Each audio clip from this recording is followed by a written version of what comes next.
I'm looking at the time. I'm saying we're 10 seconds in. I like to wait because I know it's really 15. 15 seconds in, we're on every channel. We're broadcasting to 17 channels, 6 YouTube channels, and we're broadcasting to 6 Facebook channels. We're on DLive. We're on Trovo. We're on Twitch. We're everywhere in NAYS Garden, and we've got the one and only Matt Dillahunty from the Atheist Experience. Matt, thank you so much for joining us today. Sure, thanks. I'm happy to be here. He's a former Southern Baptist Christian who is, and correct me if I'm wrong on any of this, who's now the award-winning host of the Atheist Experience on YouTube. He's also seen in podcasts The Line and The Hang Up, and he's you can check him out on all 3 of those podcasts, and you guys should definitely subscribe and click that bell icon so you get notified anytime he goes up. You guys, thanks for joining in the chat. I will be checking your comments, but I've got a lot of questions for Matt. And let me just say this, out of the excitement that I have, I've already learned so much about him in just a few minutes, and I know you guys are going to get a lot out of this interview, so make sure you stick around for the whole thing. All right, Matt, let's go. Let's get with it. All right. You're the president of the ACA. No. Okay, what's up with that? Well, I was the president for like a bunch of years, and then I wasn't, and then I was again, and now I'm not. Okay, and how many members are in that? I don't know what the current membership is, but also the there are changes coming to the way membership works. I think I don't know in the near, how long. We've learned a lot in COVID, but I can't speak on behalf of the ACA right now.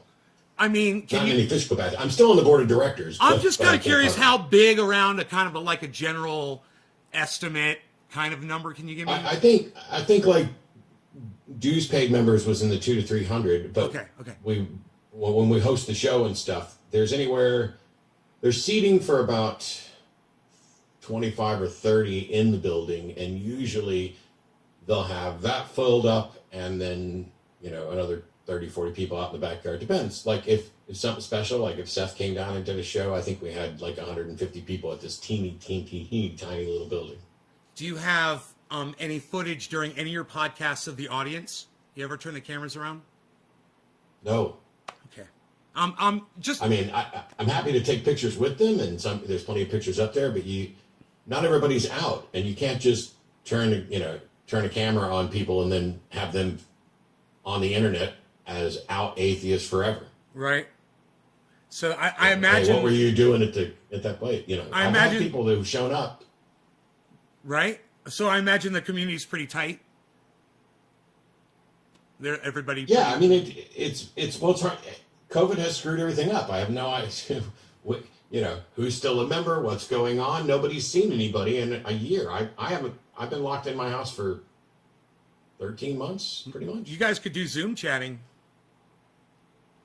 Yeah, there are people who interact. Some of them are doing gaming stuff. There's like little subgroups within there of who hangs out with who. But yeah, right. It's like any other organization. Okay, so some of the questions I have for you are going to be more personal, but I do have some questions. Why? Because I've been watching you for a long time, and I realize I really don't know anything about you, and I'm curious.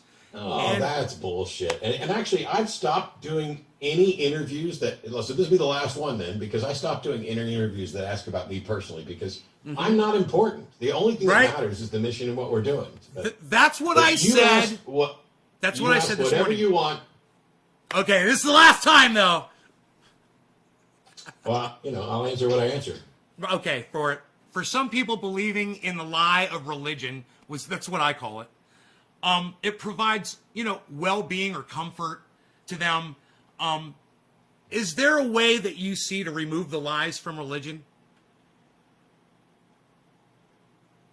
Well, remove the lies from religion. Yeah. So the religion goes away then. If all that's left is the truth, then there is no religion. What if you rewrote the Bible? Like I've heard you make comments. I could rewrite the Bible and exclude slavery. Yeah. What if you rewrote the Bible and excluded, or put a little thing that said, this is a story, but it goes like this, like a little, a footnote? I mean, what good would it do for me to rewrite the Bible? We already have a Bible. I can't magic the world into forgetting about the Bible, and if I could, I wouldn't give them a new one. Because for me, any kind of a thing that's based on a lie is unhealthy. So I figured you could just take the lies out of it.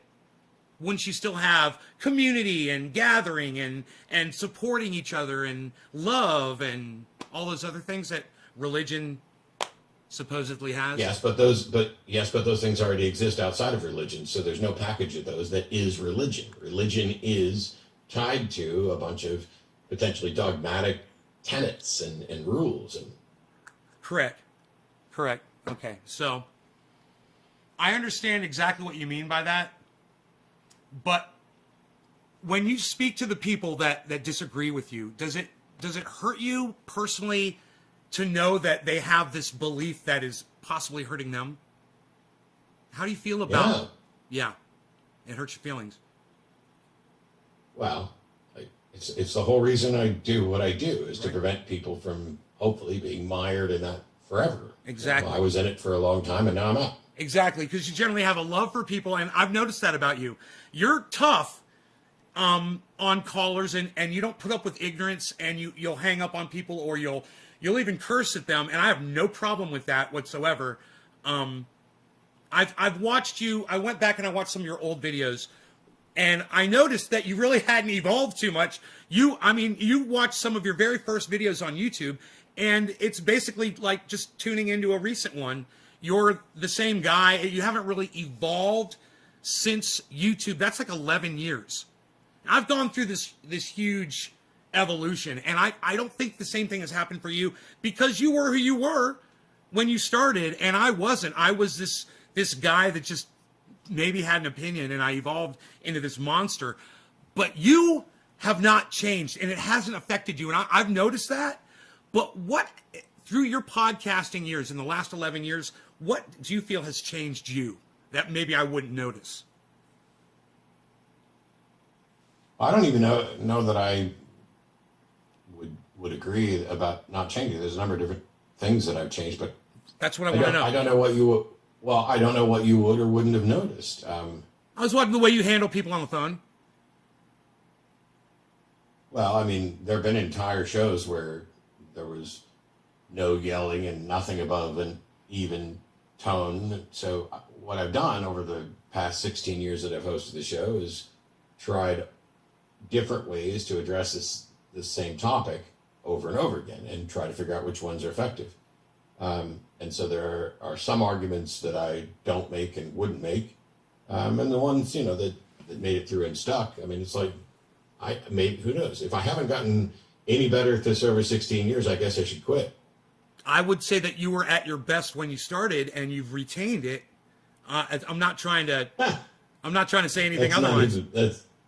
That's ridiculous. Okay. Well, I think you were great. I was getting some background on you, and I wanted to see. I've got a question about before you, converted to atheism, however you want to made the transition or became enlightened, however you want to phrase it. I don't know what your preference is there. I know that you can argue as a Christian. I literally just watched the podcast of you today when you put on the hat, your Christian hat. I loved it. I was laughing. It was so funny, and I felt bad. I had feelings for the guy that was on the phone with you because he was trying to be on your side, and you were just totally not allowing that to happen. It's like there is a tension that's there that you just want to make it go away so you can get to the message, and I feel the roadblocks and the stumbling blocks when you're having the conversation with somebody and you're not making your points or they're trying to make other points and not listening to the points that you're making. So your love for people allows you to hang in there for such a long time, and you keep them on the phone for a long time because you give them the ability to try to come around. And I get a lot out of that. Like you said, it's not really reaching the actual person you're talking to. It's the audience that gets it. What kind of feedback do you get from the audience when you are trying to, bring someone into more of a reality? People contact you and say, Matt, I used to be a Christian and now I totally don't believe in it anymore. Thank you. How often do you hear from that? Well, it's not so much a frequency. I mean, it's been thousands and thousands of people over the last 16 years, but I don't know how often. I mean, we're not getting email. Actually, nobody's really sending as much email just in general. Now that we've kind of switched over to messaging and social media, my email volume has gone down dramatically. But where I end up hearing it is not so much anymore in emails, but when I go to an event, you know, I've done this not out of vanity or ego, but when people will ask the question, well, why do you do this? You know, you're not going to change anybody's mind. Is this working? And some people have asked me that when I've been, you know, in front of like 500, 1,000, 3,000 people. And so I'll just do the, okay, you know, I raise your hand and, you know, and how many of you are atheists now because of what we've done on the atheist experience and in the debates? And there will be dozens of people, if not, you know, 100, depending on crowd size, that will do that. So we know the show has had an impact and actually changed minds. It hasn't, you know, changed the world enough. I think I have job security, except I don't get paid for doing this experience, but I don't think it's going to go away anytime soon. And yet we are trending towards the better. The non-religious numbers are up, and so we know it's having an effect. I just don't get as many individual emails anymore. I saw your interview with Sci-Fi Dan, Sci-Man Dan. I'm sorry, Sci-Fi. I call him that all the time. It drives me crazy that I do that. With Sci-Man Dan, and this was something that you guys discussed. You got into it a little bit. You know, it's the message is so important, and you are getting it out there, and so many other people are working towards that. Religion is so huge. Is it a drop in the bucket, man? Is it a grain of sand on a giant beach? Is that sometimes how it feels to you? I'm not sure I understand. Is what a drop in the bucket? Your voice, your message that you're trying to reach, because there's so many people. The world is too big.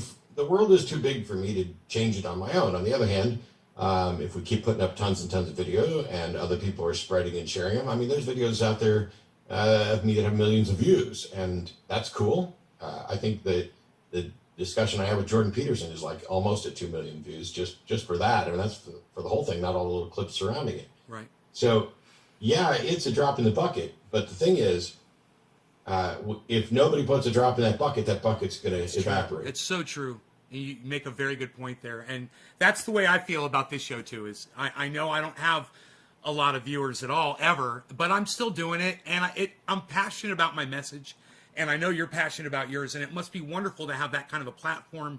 People are listening to you. And I want to ask you, the people that come in and sit with you on your show, the people that you have as co-hosts, a lot of them come from similar backgrounds as you at different ages and whatnot. But as these people come and I don't know if you are still co-hosting with a lot of the same people or how many people you've co-hosted with. I mean, I don't know if it's if you've done like thousands of co-hosts or if it's just like 10 people. No. What do you get out of those people when you're not on camera with them? When you're off camera, and you guys are just having conversations, what do they bring into your world, your co-hosts? Well, away from the show, I mean, it kind of depends. There are people who've co-hosted the show that I have no real interaction with outside of there.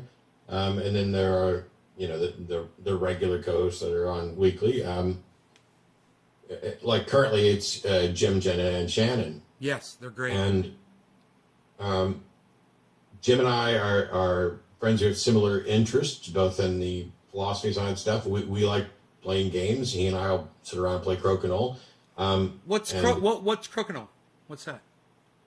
It's a Canadian game that's a dexterity game. It's kind of like a cross between curling and something. It's not a big round thing. Just Crokinole. Okay. I'm practicing to potentially play in the World Championship. It's an open championship, so I can definitely play in it if I just pay my registration fee. But it's the best dex game ever. Anyway, and you know, so Jenna, all three of them right now have a completely different take on somebody presents a claim to them, what process are they going to use to figure out what we're talking about and how best to respond and how best to think about it?